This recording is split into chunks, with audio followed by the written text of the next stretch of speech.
Hello!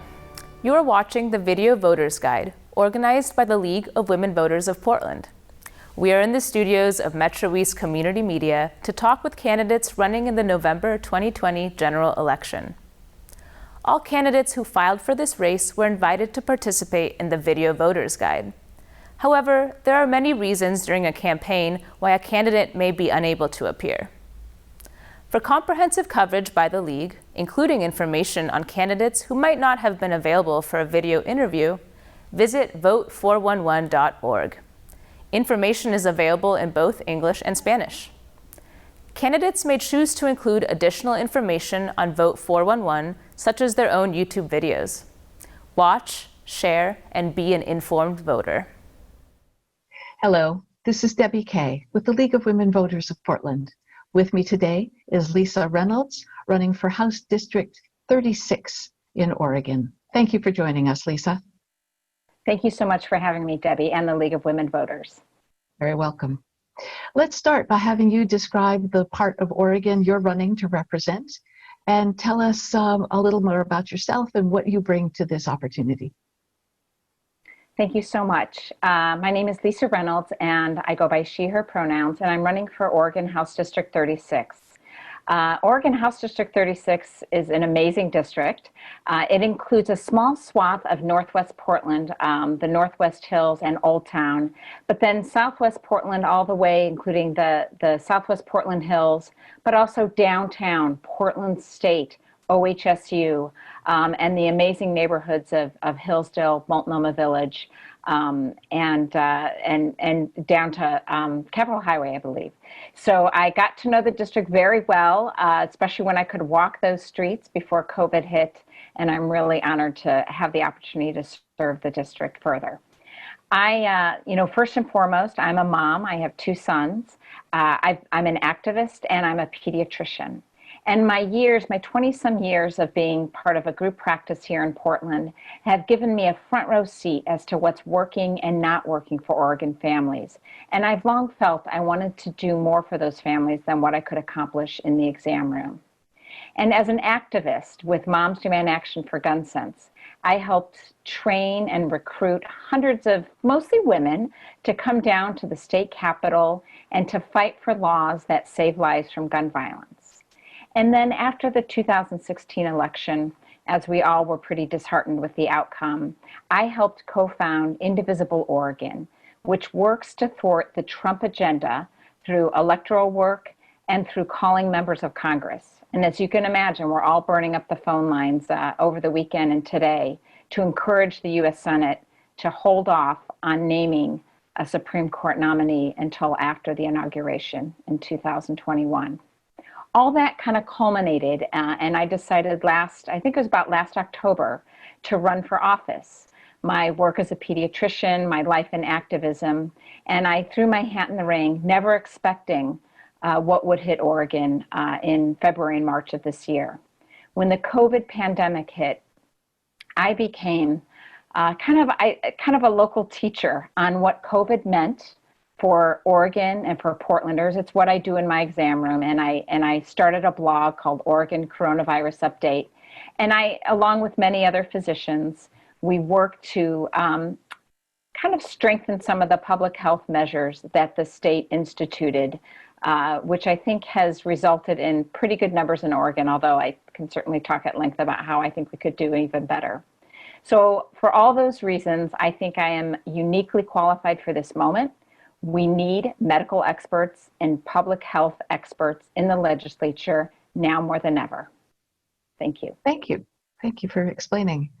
So the combined effects of the COVID-19 pandemic and our recent devastating fires are having an immense impact on Oregon's budget. How would you think the legislature should address these issues? Well, as I felt even before COVID and the wildfires, Oregon is overdue for significant revenue reform. We need to decouple our income tax system from the federal code, which would bring in hundreds of millions of dollars of revenue, especially as we decouple from opportunity zones, and then the CARES Act, which is a result or a reaction to the COVID pandemic. We need to think about kicker reform. We need to think about reinstating severance taxes on the timber companies. And we need to think about increasing taxes on wealthiest Oregonians and on corporations. I also consider the budget a moral document. That's not an original thought. And I think instead of just thinking about how are we going to do the same or maybe a little bit less of the same with less money, I think this is an opportunity where we have to rethink how we provide services, how we create jobs with an eye toward equity and with an eye towards a green economy. So I believe there might be some opportunities here where we can dismantle some things in our state and redo it better.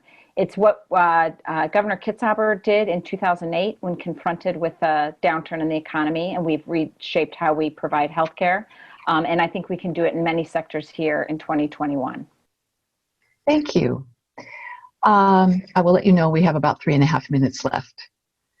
What steps would you take to ensure that more Oregonians are qualified and hired for Oregon jobs? You know, a lot of this comes back to revenue reform because I do think we need to institute some interesting jobs programs in Oregon to retrain people who had lost their jobs before the pandemic, but certainly in the pandemic. I've envisioned things like a Marshall Plan of job creation, like what we did after World War II and also in the aftermath of the Great Depression. I think we have an opportunity to think about bolstering career technical education in our community colleges, apprenticeship programs like we've seen in a lot of the trade unions. And I could go on forever about this. I mean, we also have to think about upstream services that put literally a kindergartner on the best foot forward for kindergarten success, which translates into improved reading scores, high school graduation rates, and a higher chance of rewarding careers. Thank you. How do you think that the legislature can provide the stable, adequate, long-term funding for public education? Yes, this has certainly been something Oregon has really struggled with in the aftermath of the ballot measures that decimated our revenue from property taxes. And it goes back to some of the things I've alluded to earlier, which is that we need revenue reform. Specifically, as I said, decoupling from our federal tax code, kicker reform, reinstitution of timber severance taxes, which was so well covered by the Oregonian and OPB and ProPublica this past summer. And then we need to really make sure we're putting our kids first, both in terms of kindergarten readiness, or I'm a big fan of early childhood education and services. But we just basically need more revenue. And this is difficult to think about doing at a time when our budget is facing shortfalls. But again, the budget is the moral document. We need to do the right thing to grow an amazing generation of young Oregonians. I appreciate your attitude. Last question. Misinformation can have damaging effects for democracy. What approaches might you take to ensure Oregonians have accurate and unbiased information about elections and government? And you have a minute. Great. Two main things. We need transparency in elections, both who is funding the elections, who are funding ads. We need campaign finance reform, and the Oregon Supreme Court decision in April puts us on a path to very meaningful campaign finance reform. As a candidate, that cannot come soon enough. I will tell you, as someone who spends a lot of time looking at OLIS, which is the Oregon Legislative Information System, it's an outdated, difficult to navigate system. I would really envision, redoing that. I would love to see redoing that to, getting some young Oregonians who are savvy on programming to really make it user-friendly. And furthermore, Oregon's been, I think the Oregonian said today, Oregon is allergic to transparency in government, and that absolutely has to change. We've seen problems with the Oregon Employment Department, and I just think we need better transparency and better service to every single Oregon citizen. Thank you. It's great talking with you today. I appreciate your being here. Lisa Reynolds, running for State House District 36. Thank you for coming. Thank you, Debbie, and thank you to the League of Women Voters. Thank you. You're welcome. This has been the Video Voters Guide. Thank you for watching. The general election is Tuesday, November 3rd. The last day to register is October 13th. Remember to mail your ballot a week ahead or visit a ballot drop location. Be sure to inform yourself about the candidates and ballot measures and exercise your right to vote.